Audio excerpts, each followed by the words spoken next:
യെശയ്യാവിൻ്റെ പുസ്തകം 43-ാം അധ്യായത്തിൻ്റെ 2-ാമത്തെ വാക്യം, നീ വെള്ളത്തിൽ കൂടെ കടക്കുമ്പോൾ ഞാൻ നിന്നോട് കൂടെയിരിക്കും. നീ നദികളിൽ കൂടി കടക്കുമ്പോൾ അവ നിന്റെ മീതെ കവിയുകയില്ല. നീ തീയിൽ കൂടി നടന്നാൽ വെന്തുപോകുകയില്ല. അഗ്നിജ്വാല നിന്നെ ദഹിപ്പിക്കുകയില്ല. എങ്ങും ദൈവമക്കൾ ഒറ്റയ്ക്കല്ല. എല്ലായിടത്തും കർത്താവിൻ്റെ സാന്നിധ്യം നമ്മുടെ കൂടെയുണ്ട്.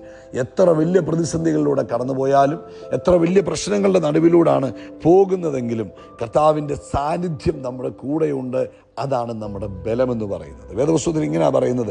കർത്താവ് പറഞ്ഞ്, നീ വെള്ളത്തിൽ കൂടി കടക്കുമ്പോൾ, ഇതൊക്കെ നമ്മുടെ ജീവിതത്തിൽ സാഹചര്യങ്ങളുണ്ട്. ചിലപ്പം വെള്ളത്തിന് സമാനമായ പ്രശ്നങ്ങളുണ്ടാകാം, തീക്ക് സമാനമായ പ്രശ്നങ്ങളുണ്ടാകാം, ചലഞ്ചസ് ദൈവമക്കളുടെ ജീവിതത്തിൽ ഉണ്ടാകാം. അപ്പോസ്തലന്മാരുടെ ജീവിതത്തിലുണ്ടായി, യേശുവിൻ്റെ ജീവിതത്തിലുണ്ടായി, പഴയ നിയമഭക്തന്മാരുടെ ജീവിതത്തിലുണ്ടായെങ്കിൽ പ്രിയപ്പെട്ടവരുടെ ചലഞ്ചസിലൂടെ നമ്മൾ പോകാൻ സാധ്യതയുണ്ട്. പക്ഷെ ചലഞ്ചസിനകത്തൂടെ പോകുമ്പോൾ ദൈവത്തിൻ്റെ സഭ ഓർത്തിരിക്കേണ്ടത്, ദൈവ പൈതൽ ഓർത്തിരിക്കേണ്ടത്, നമ്മൾ തനിച്ചല്ല പോകുന്നത്.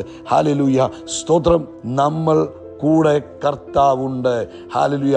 അത് ആമേൻ. എന്തൊക്കെ രീതിയിലുള്ള പ്രശ്നങ്ങളാണെങ്കിലും അതിനകത്ത് നമുക്ക് എന്തുണ്ട്?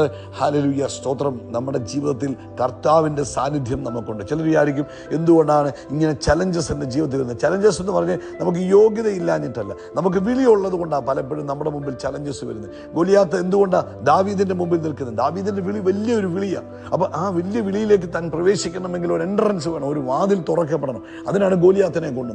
അപ്പം ഗോലിയാത്തിന്റെ മുമ്പിൽ നിൽക്കുമ്പോൾ ദാവീദ് തനിച്ചല്ല നിന്ന്, ദാവീദിന്റെ കൂടെ ദൈവമുണ്ട്.